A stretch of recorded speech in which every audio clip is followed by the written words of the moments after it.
All right. Good afternoon, everyone. Just a few items here at the top, and then I'd be glad to take your questions. Today, the department announced that the United States and the government of Iraq will start working group meetings of the U.S.-Iraq Higher Military Commission in the coming days, initiating a process the two sides committed to during the U.S.-Iraq Joint Security Cooperation Dialogue in Washington, D.C. on August 7th through 8th in 2023. During that August 2023 meeting, the U.S. and Iraq committed to start the HMC to discuss the coalition's mission to defeat ISIS that will transition on a timeline that considers three key factors: the threat from ISIS, operational and environmental requirements, and the Iraqi security forces' capability levels. Expert working groups of military and defense professionals will examine these three factors and advise the HMC on the most effective evolution of the de-ISIS coalition mission, ensuring that ISIS can never resurge, in consultation with coalition partners at all stages of the process. Let me be clear, the HMC meeting is not a negotiation about the withdrawal of U.S. forces from Iraq. The United States and the coalition are in Iraq at the invitation of the Iraqi government to fight ISIS. Our Iraqi partners have assured us of their commitment towards working together to shape this future on U.S. military presence and the enduring defeat of ISIS. The HMC will enable the transition to an enduring bilateral security partnership between the U.S. and Iraq, building on the successes of the de-ISIS campaign in partnership with the Combined Joint Task Force Operation Inherent Resolve.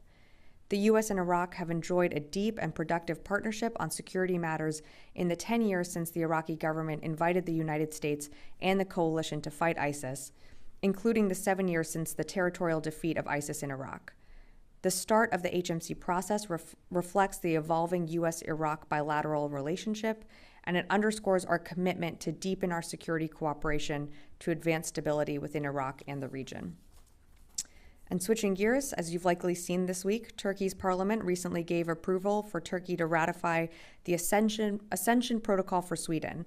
As a highly capable defense partner, we look forward to the prompt accession of Sweden as the 32nd member of NATO, as it will not only greatly strengthen the alliance, but it sends a clear message to Russia that we stand united against their unprovoked and illegal war of aggression in Ukraine. We look forward to receiving Turkey's instrument of ratification, and we look forward to Hungary's quick action on this as well. And with that, I'd be happy to take your questions. Lita. Thanks, Sabrina. Couple things. First, a quick follow-up on the Iraq thing. Sure. Did you provide a date for the first talks? Not yet. That's ongoing in discussions. We don't have an exact date yet. Or even abroad, like next month, this month? I believe I said in the top or in the coming days, but not an exact date yet. Okay. So two things. Secretary Austin, can you update us on his condition and if he is still working from home? And secondly, can you say whether or not the Defense Department is participating in any discussions on the Hill about Turkey and the potential sale of F-16s and where that all stands? Sure. So on the Secretary's condition, he continues to recover and recuperate at home. He's been very active working remotely, as you saw, joined the Ukraine Defense Contact Group remotely earlier this week. When he returns to the Pentagon, we will certainly keep you updated on when his first full day back in the office will be, or when he returns to the office generally. In terms of discussions on the Hill, I would really refer you to state on that. Turkey is a key ally, of course, and we're working towards a resolution on providing the F-16s. But in terms of any discussions with the Hill, that's really being led by state, so I'd refer you to them. But is DoD participating in anything like that at this moment? I'm not going to get into further conversations on what we've been discussing with the Hill. We are, of course, in consultation with state, with the White House about the F-16s, but I don't have any more conversations to preview. Great, Jen, yeah. Sabrina, can you rule out that the U.S. is planning to pull all U.S. troops out of Iraq? Well, as I said at the very beginning, this meeting, the HMC meeting, is not a negotiation about the withdrawal of U.S. forces in Iraq. It is about what the future looks like for the U.S. and Iraqi bilateral relationship. And one of the things that the HMC is going to consider are the three factors that I outlined at the beginning, which is the threat of ISIS, the operational and environmental requirements, and then, of course, the Iraqi security forces capability levels. Can you just update us on the Taiwan Strait? I believe there was some tension with a U.S. warship being approached by the Chinese. So the USS John Finn conducted a Taiwan Strait transit on January 24th through waters where high seas freedoms of navigation and overflight apply in accordance with international law. The ship transited through a corridor in the strait that is beyond the territorial sea of any coastal state. The transit through the Taiwan Strait demonstrates the United States' commitment to upholding freedom of navigation for all nations as a principle. I don't have anything or any more details to provide at this time, just that the strait was successful. Will. So you mentioned the capabilities of the Iraqi security forces. What is the Pentagon's assessment of those capabilities currently? Do they still need to partner with coalition forces to counter the threat of a potentially resurgent ISIS, or could they go it alone theoretically? Well, the ISF has been critical in our fight to defeat ISIS. We know that, and they've been a critical partner. And we are, of course, in Iraq at the invitation of the Iraqi government. In terms of their own capabilities and addressing ISIS, we want to make sure that the threat that we saw 10 years ago is not the same threat that we face today, which is why we have entered into this HMC working group to address what the future, what the partnership, what the bilateral relationship looks like. This is about the future and making sure that Iraq is set up for success in defending its own national security and sovereignty, and how the U.S. can support Iraq in doing that. Great. I see Catherine? Yeah, welcome. Yeah, Catherine here, CBS News. I have a series of questions slightly off topic about the K2 Air Base. Okay. A member of a military environmental testing team tells CBS News that yellow cake uranium was found. This is someone who was there on the ground, but the department has consistently rejected the yellow cake claims. How strong is your evidence? Yeah, so thanks, Catherine. We're not aware of any survey or report confirming the presence of yellow cake at K2 facilities, so I just have to leave it at that. Right, well, we've just provided new records to the Defense Department from this environmental tester who was there on the ground. Will you now consider these new records? Yeah, I'd have to take that question. Okay, Great. Just as a follow-up, Sure. Before we move on. What we hear consistently from K2 veterans is that they have to fight for acknowledgement that they were sent to a base that had toxic exposure. And they're looking for some accountability, and they want to know why.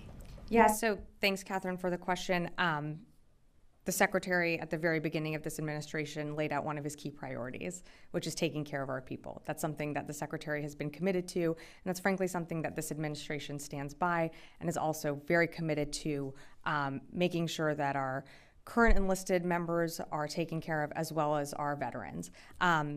Some of your questions, I would refer you to the VA to speak more broadly about.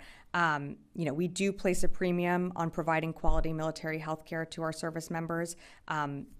As you know, Congress has also provided ways for service members, for veterans, to.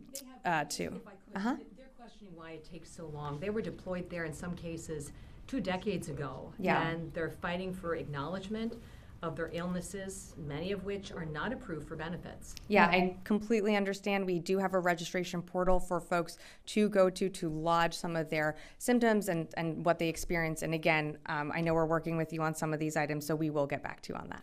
Great. Yeah, Janie. Thank you, Sabrina. On North Korea. North Korea announced that the cruise missile it launched this week was a test of a new cruise missile equipped with tactical nuclear warhead. How does the U.S. assess this? Yeah, thanks, Janie, for the question. Again, these are similar actions that we've seen before from North Korea. They destabilize the region. We have urged very publicly for the DPRK to stop these actions, to stop these tests. Our commitment to the Republic of Korea, to the area and to the region remains ironclad, but we've been pretty forthcoming on how we feel about these tests. Do you think North Korea actually has the capability to strike the United States? Yeah, I'm not going to get into any intelligence assessments. Fadi. Fadi, I'm going to go to Fadi here. Yeah. Thank you, Sabrina. My first question is, you said that the HMC meetings are not about negotiating the withdrawal of U.S. forces in Iraq. Is that because it's been mutually agreed upon with the Iraqi government not to discuss this issue, or is it because the U.S. is not willing to discuss it, or the Iraqis didn't request? No, that's just not the purpose of these meetings. So both sides are in agreement on not to raise that issue during the meeting? No, well, just to again take a step back here, the purpose of these meetings, and it's a working group, is to look at what the bilateral relationship between the United States and Iraq looks like now that the threat of ISIS from 10 years ago to today is very different. And so part of the factors that we're taking into consideration, the ISF's capabilities, the operational environment, and then of course the threat of ISIS, those are all going to be part of these conversations on exactly what our footprint looks like within Iraq, and that's what this working group is for. There's no timeline set, and again, these meetings are not about a negotiation or a withdrawal from Iraq. If I may Sure. ask, two more questions on two separate Yeah. topics. So the first one, Channel 12 in Israel reported today that a new batch of security assistance arrived in Israel, and it includes F-35, F-15, and Apache. Are you able to confirm this news? I'm not. I haven't even seen those reports.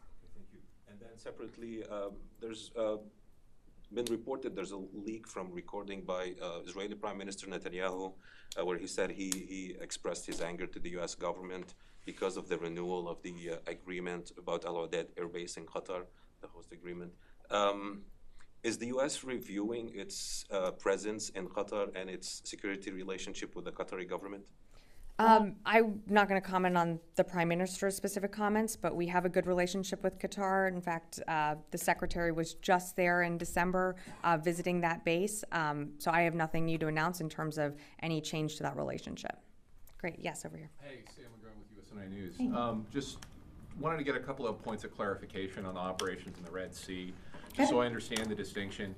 So the merchant ship protection mission is known as Prosperity Guardian, and then the potential strike mission, is that Poseidon Archer? How are you all dividing that up? Who's responsible for what? Can you? Yep. Because it's been kind of difficult to understand. Sure. So Operation Prosperity Guardian is exactly that. It is looking at how this coalition together can help ensure freedom of navigation through the Red Sea, through the BAM, through the Gulf of Aden.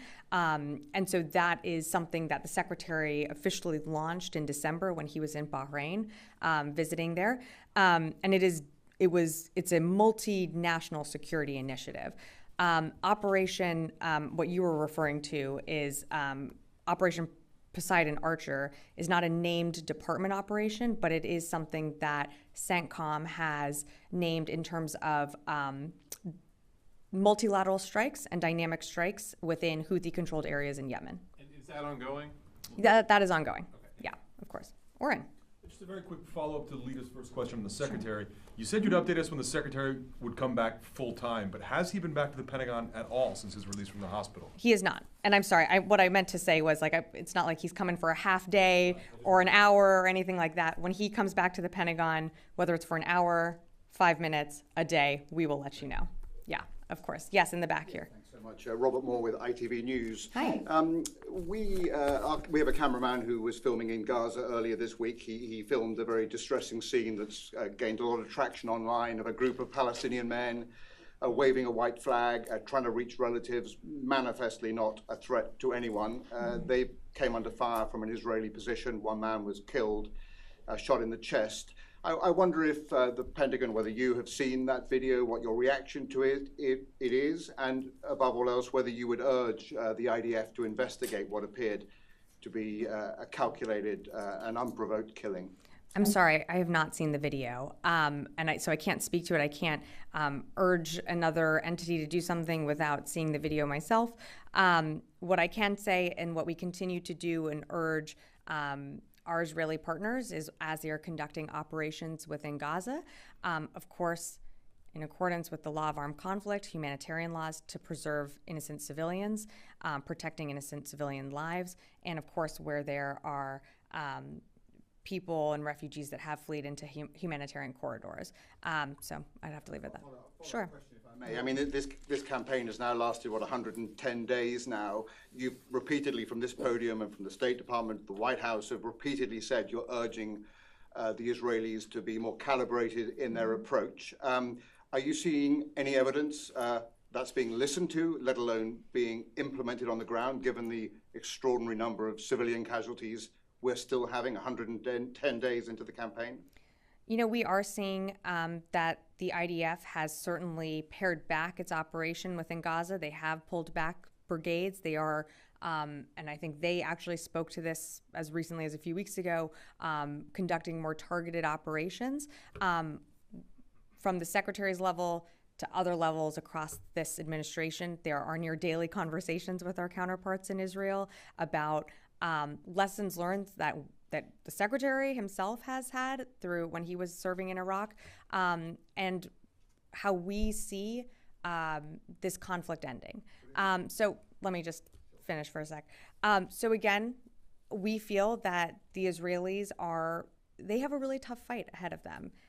We know that we are working with them to ensure that they can confidently meet the goals that they have laid out by going after Hamas leadership. But we have been very clear from the beginning that the preservation, the protection of innocent civilians is something that we value and something that Israel needs to uphold. Are you convinced they're actually listening and implementing I think that I answered that recommendation? question. I answered that question. Yeah, Rio. Thank you, Sabrina. 2 questions. Sure. First, the White House said this morning the Japanese Prime Minister Kishida will make a state visit to Washington in April. So how do you see the progress on defense cooperation with Japan over the last 3 years? And what area will be the priority for the Pentagon moving ahead? I saw the announcement today. That's very exciting. For more details on the Japanese Prime Minister's visit, I'd refer you to the White House. But of course, last year was a critical year in our alliance, and we look forward to building on that momentum. And that is another great time to do it when the visit happens. I believe you said in April. Yeah. Yeah, separately on Taiwan. Sure. The Admiral Aquilino said last week that China will step up military pressure on Taiwan in response to the outcome of the presidential election in the island. So is that the assessment widely shared at the Pentagon? So in terms of Admiral Aquilino's comments, I'd refer you to Indo-PACOM to speak more to that. I will point out at the same day that Admiral Aquilino said this, there were several centerline crossings by PRC jets. We are committed to the Taiwan Relations Act. And in fact, as I mentioned just yesterday, we completed a Taiwan straight transit. So I'll leave it at that. I'm going to go to the phones, and then I'll come back in the room here. Laura Seligman, Politico. Hi, Sabrina. Thanks for doing this. A couple questions. First of all, there were some reports today that Putin has put out feelers that he's willing to negotiate on Ukraine. And I'm wondering if you can tell us, is DOD privy to any of that, and what is your response? And then I have a follow-up. Yeah, I've seen those reports. I don't have anything to add to them.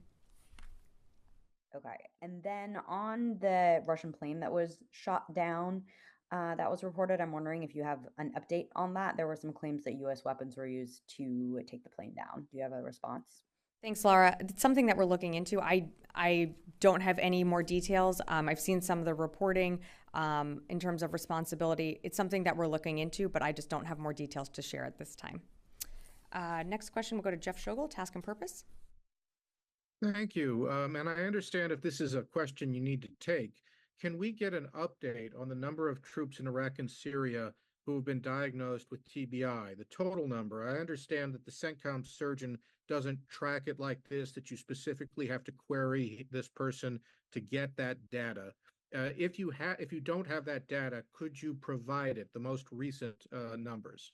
Yeah, thanks, Jeff. I do not have those numbers in front of me, so I'm happy to take that question. Great, we'll come back in the room. Yes. Thank you. The government of Iraq says ISIS is defeated and the coalition's job is over, and says we have to set a timetable for a phased withdrawal of troops and the end of mission of coalition forces. Do you think there's still the threat of ISIS that requires the coalition forces to remain in Iraq? I don't think I saw in the statement that the Iraqi government put out that ISIS is completely gone. I think we know that the threat of ISIS has changed. I think that's what that statement acknowledged.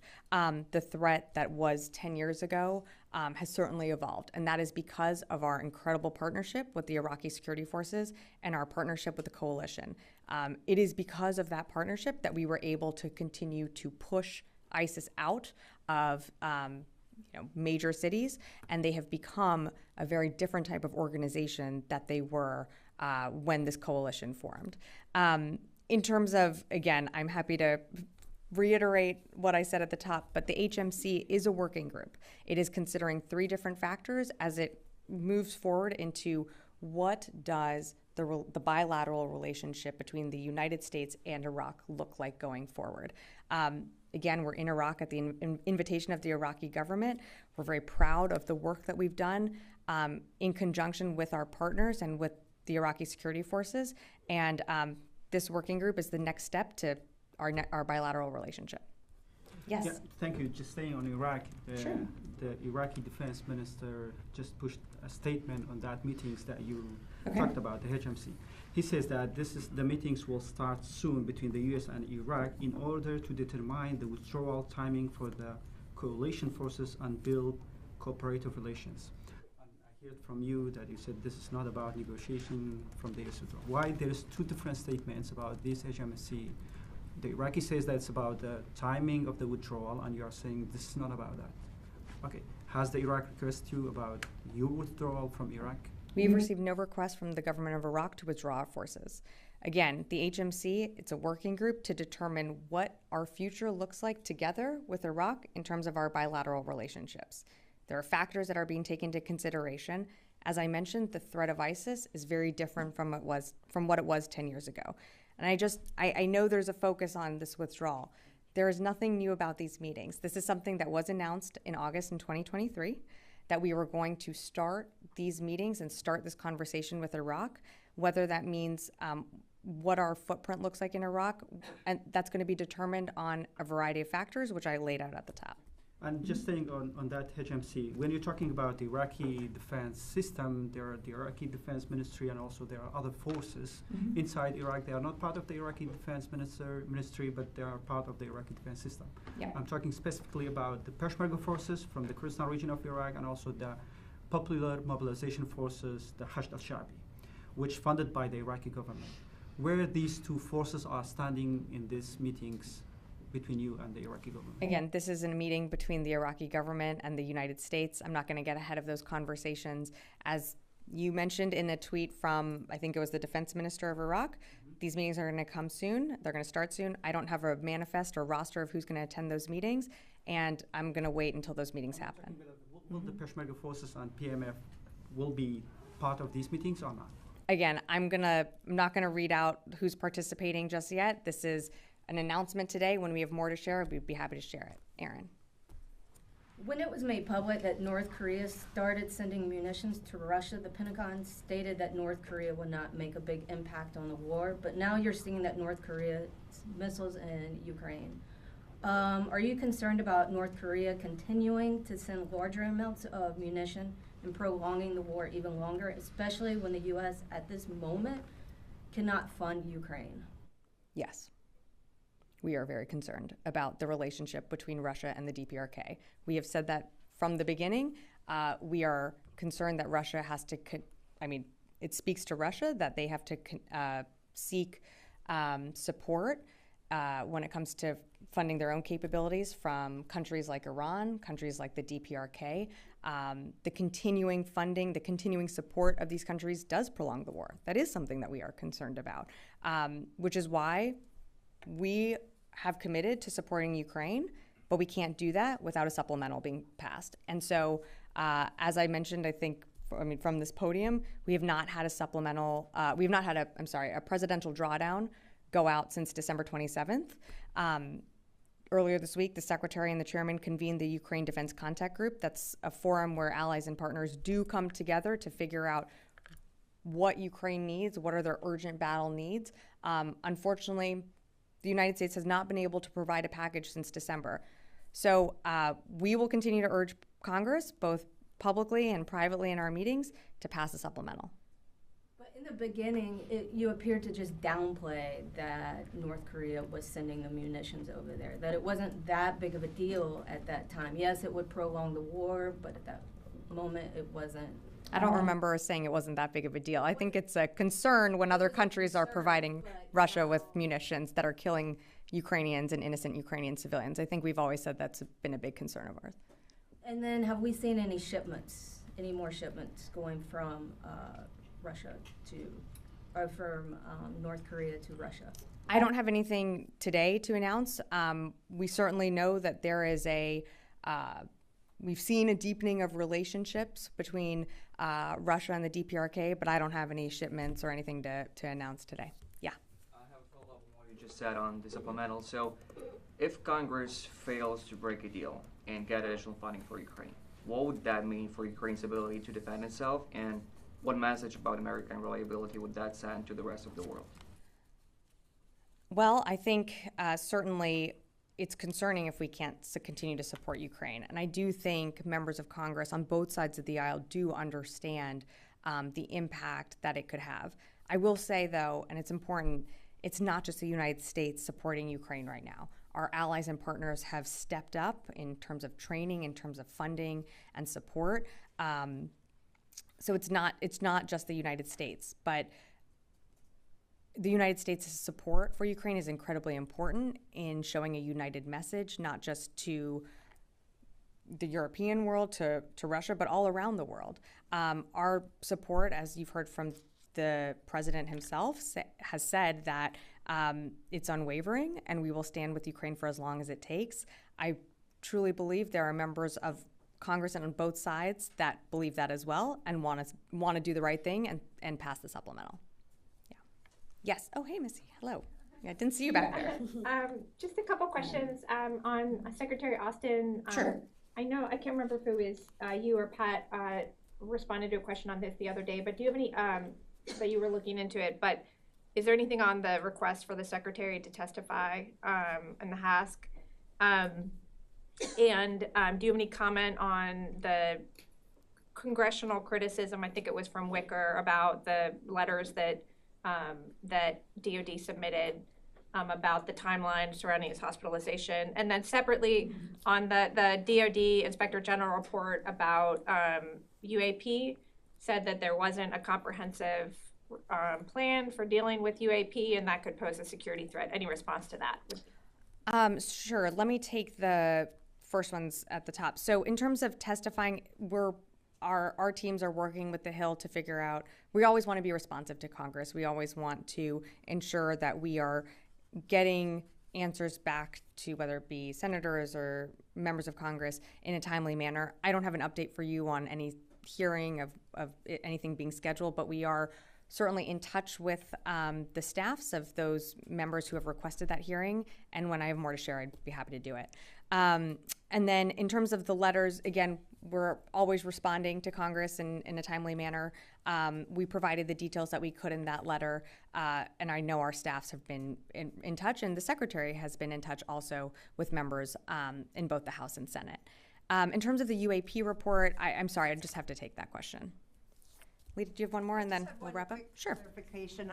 Are you suggesting, and I'm really not looking for you to read the topper again. Sure. But are you suggesting but I that can. I understand. Yeah.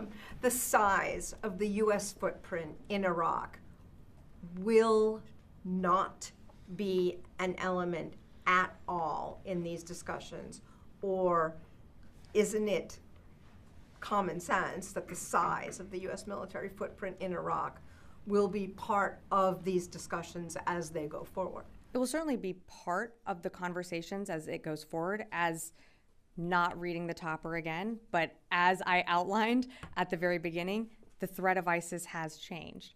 But there are certain conditions that have to be met, or certain factors that have to be met in order for both Iraq and the United States to feel that we can ensure the enduring defeat of ISIS.